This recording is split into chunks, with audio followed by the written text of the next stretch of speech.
Hi, welcome back to Star Wars Insights. Now, if you're a big Star Wars fan, please subscribe below so I have regular updates for you, perhaps a unique angle on Star Wars that you might not find anywhere else.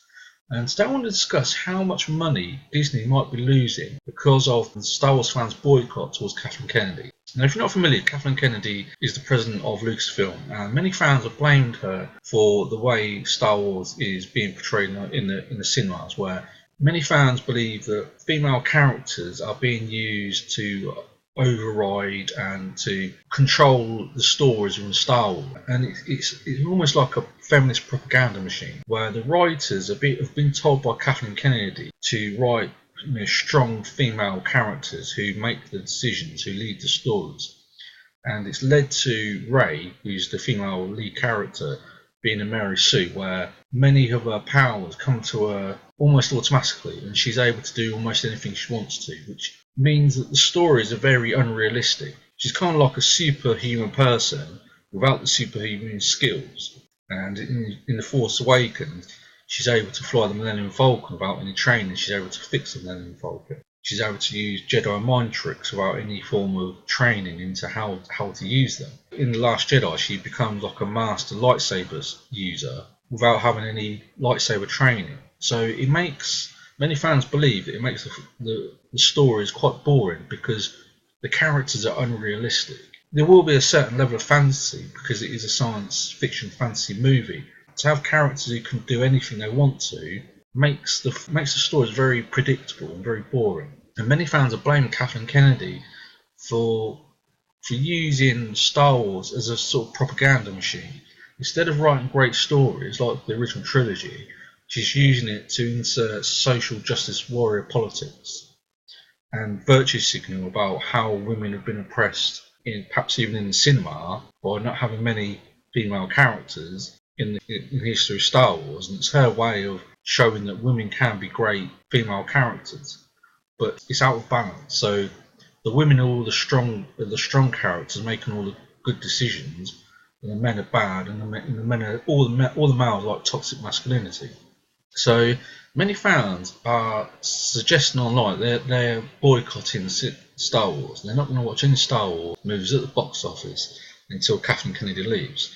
Now, if you can equate that value to lost ticket sales, and if it is as much as $250 million for Solo, because Solo crashed at the box office and made $600 million less than Rogue One, the other spin-off movie, and then Episode 9 valued that boycott is another $250 million. That's $500 million across two movies.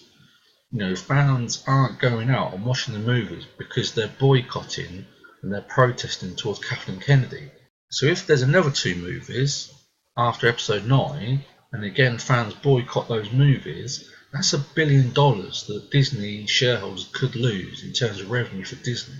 That's a massive amount of money. At some point, the Disney shareholders need to start asking questions about how much money is this boycott losing Star Wars. Now, the shareholders might investigate what's happening, and they might actually be quite happy with what Kathleen Kennedy is doing. They believe in her decisions. They believe she's doing the right things.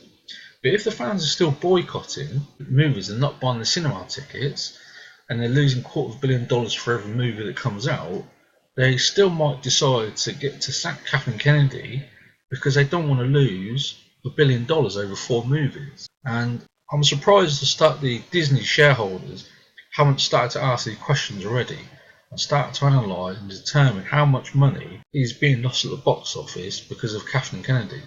Now, a lot of it's down to interpretation. Some fans might watch Star Wars, the current Star Wars movies, and feel that there's no gender bias in the movies, and others may.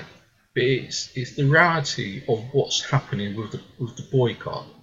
If the boycott is happening, even though it might not be justified, Disney shareholders at some point need to make a decision whether they stick by Kathleen Kennedy and lose $250 million at every Star Wars movie that comes out in the box office, or they sack Kathleen Kennedy and hope to regain that $250 million in lost ticket sales. So at some point, the Disney shareholders need to make a decision. Are they going to stick by Kathleen Kennedy and ignore the boycott?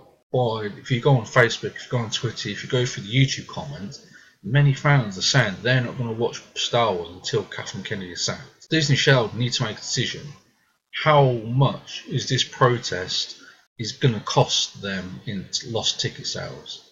So I believe that is what's going to happen in the future. I believe that whether it's after episode 9 or perhaps after the next Star Wars movie after that, and people can equate a value, an approximate value to the boycott the fans have towards Kathleen Kennedy, that she will be fired because the Disney shareholders are financial investors.